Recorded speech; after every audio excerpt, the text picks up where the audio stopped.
ഇതേ ഒരു ഫ്ളാറ്റിൽ പ്രസന്ന അശോക് സധൈര്യം കാര്യങ്ങൾ വെളിപ്പെടുത്തിയത് കൊണ്ടല്ലേ കേരളത്തിൽ ഈ തൃശ്ശൂരിൽ നടന്നൊരു വമ്പൻ തട്ടിപ്പ് പുറത്തു വന്നത്.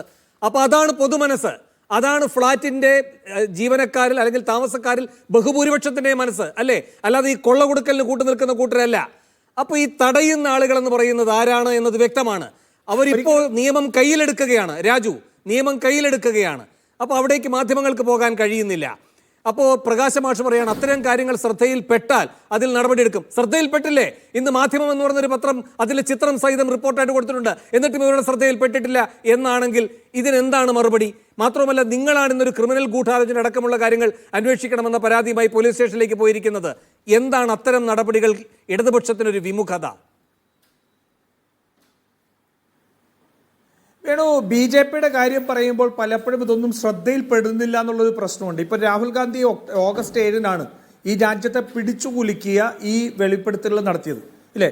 ഈ രാജ്യത്തെ മുഴുവൻ പ്രതിപക്ഷ പാർട്ടികളും പൊതുസമൂഹവും ഇപ്പം സമൂഹ മാധ്യമങ്ങളിലേക്കുള്ള പിന്തുണയൊക്കെ നിങ്ങൾ കണ്ടു കഴിഞ്ഞ ദിവസം. അപ്പോൾ അങ്ങനെ വലിയ രീതിയിൽ ജനങ്ങൾ തന്നെ വഞ്ചിക്കപ്പെട്ടു എന്നുള്ള ഒരു ചിന്തയിൽ നിന്നുകൊണ്ടുള്ള പ്രതികരണങ്ങളിലേക്ക് പോവുകയാണ്. പലരും തെരുവുകളിലേക്ക് ഇറങ്ങണം എന്നുള്ളതാണ് ഞങ്ങളുടെ ആവശ്യവും ഞങ്ങൾ അഭ്യർത്ഥിക്കുന്നത്.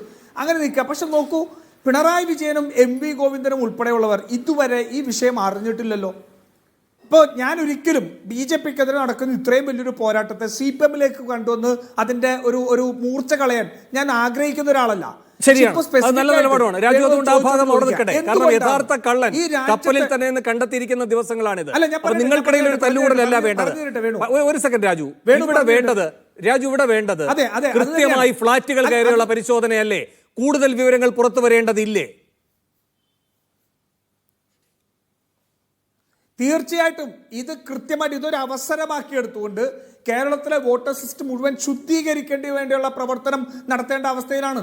അത് ഒരു ഇടതുപക്ഷം എന്ന് പറയുന്ന ഒരു സർക്കാർ ഇവിടെ ഉള്ളപ്പോൾ അത് ഒരു വ്യവസ്ഥാപിതമായി തന്നെ അത് നടത്തുന്നതിന് വേണ്ടിയിട്ടുള്ളൊരു ഡ്രൈവ് ഒരു പക്ഷേ രാജ്യത്തിന് മുഴുവൻ മാതൃകയാവുന്ന രീതിയിൽ ഒരു സർക്കാർ ഇനീഷ്യേറ്റ് ചെയ്യുന്ന ഒരു ഡ്രൈവ് നടത്തിയാൽ ഏറ്റവും നന്നാവും എന്ന അഭിപ്രായമുള്ള ഒരാളാണ് ഞാൻ. പക്ഷേ ഈ പറയുന്ന ഇത്രയും ആരോപണം തൃശ്ശൂരിനെ സംബന്ധിച്ചുണ്ടായിട്ടും തങ്ങളുടെ ഘടകകക്ഷിയായ സുനിൽകുമാർ തന്നെ രാഹുൽ ഗാന്ധി ആരോപണം ഉന്നയിച്ച അന്ന് തന്നെ തൃശ്ശൂരും ഇത് നടന്നിട്ടുണ്ടെന്ന് പറഞ്ഞിട്ടും കേരളത്തിലെ CPM നേതൃത്വം പാലിക്കുന്ന മൗനം ദുരൂഹമാണ്. ശരി, ഞാനിലേക്ക് വരാം. ഷാബുലേക്ക് ഒന്ന് പോവുകയാണ്. ഒരു കാര്യമുണ്ട്.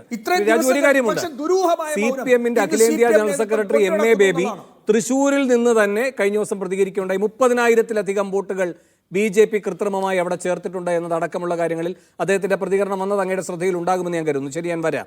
ശ്രീ ഷാബു പ്രസാദ്, ശരി, MA ബേബി പ്രതികരിച്ചിട്ടുണ്ട്. അദ്ദേഹം ഡൽഹി പോകുമ്പോൾ അദ്ദേഹത്തിന് പ്രതികരിക്കേണ്ടി വരും. പിണറായിസ്റ്റുകൾ പ്രതികരിച്ചില്ലല്ലോ ഇതുവരെ. ശരി, എന്തുകൊണ്ടാണ് കേരളത്തിന്റെ മുഖ്യമന്ത്രിക്ക് ഇത് സംബന്ധിച്ച് അഭിപ്രായമില്ലാത്തത്? ശരി, അതല്ല മുഖ്യ വിഷയം. പക്ഷേ പ്രകാശ് മാഷ് അദ്ദേഹത്തിലൂടെ വരുമ്പോൾ പറയട്ടെ. ഞാൻ ഷാബുലേക്ക് പോകുന്നു. രാജു, വരാം. ശരി, വരാം. കള്ളൻ കപ്പലിൽ തന്നെ, ആ കള്ളനിലേക്കാണ് ഇപ്പോൾ ശ്രദ്ധ പോകേണ്ടത് ചർച്ചയുടെ. ശ്രീ ഷാബു പ്രസാദ്, ഇവിടെ ഈ സുഭാഷ് ഗോപിയുടെ കാര്യത്തിലായാലും അജയകുമാറിന്റെ കാര്യത്തിലായാലും ഒക്കെ പുറത്തു വന്നിരിക്കുന്ന വിവരങ്ങളുണ്ടല്ലോ, അത് വിരൽ ചൂണ്ടുന്നത് സുരേഷ് ഗോപിയിലേക്കല്ലേ? അതിന്റെ ഉത്തരവാദി സുരേഷ് ഗോപി അല്ലേ?